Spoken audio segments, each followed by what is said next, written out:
Ce qui est amusant et en même temps inquiétant quand même un peu, c'est l'espèce de disproportion entre cette bande de rigolos qui viennent perturber une assemblée générale de LVMH aussi, il faut le dire quand même à l'époque, pour que les Clure, qui est ce couple licencié, parviennent à sauver leur maison. C'est quand même l'objectif qu'on se fixe. Et la disproportion, c'est le nombre de services, non seulement Squarcini, mais les services de l'État, qui sont complètement en branle. On l'entend, il alerte tout le monde, les renseignements, la préfecture de police, ça remonte jusqu'au numéro 2 du Conseil du renseignement à l'Élysée, enfin, le préfet de Paris qui est atteint. Moi, ce qui m'effraie et m'étonne, c'est la fusion entre l'État et LVMH. Comment vous expliquez qu'ils aient mis à ce point toute une machine en branle pour vous stopper? Qu'est-ce qui leur fait peur dans tout ça au fond?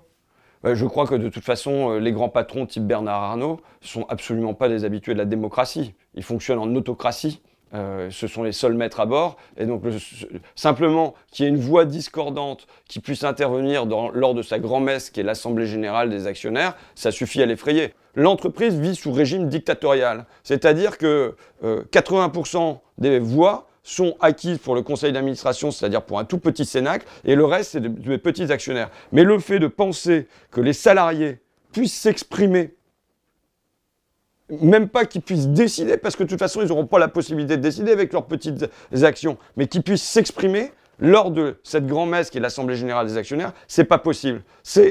En fait, c'est comme si, dans un congrès du Parti communiste de l'Union soviétique, il y avait des gens qui avaient été en Sibérie qui venaient pour témoigner. Vous voyez ce que je veux dire? Et là, c'est pas possible. Il faut s'activer pour pas qu'ils puissent venir témoigner. Donc là, ce que je vois surtout, c'est le désir de silence que les gens de la Samaritaine, on ne les entende pas à l'intérieur de l'AG, et donc que la presse ne les entende pas, que les gens du sous-traitant ECCE, on ne les entende pas, qu'on n'entende pas parler des Clure. Il faut ne pas entendre. Il faut mettre faire silence sur tout ça, quoi.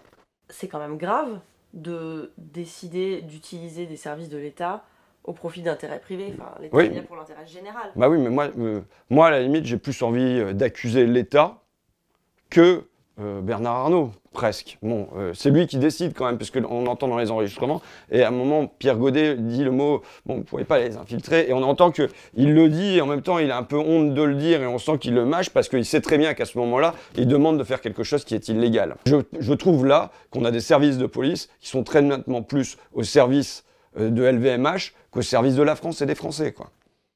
Mediapart.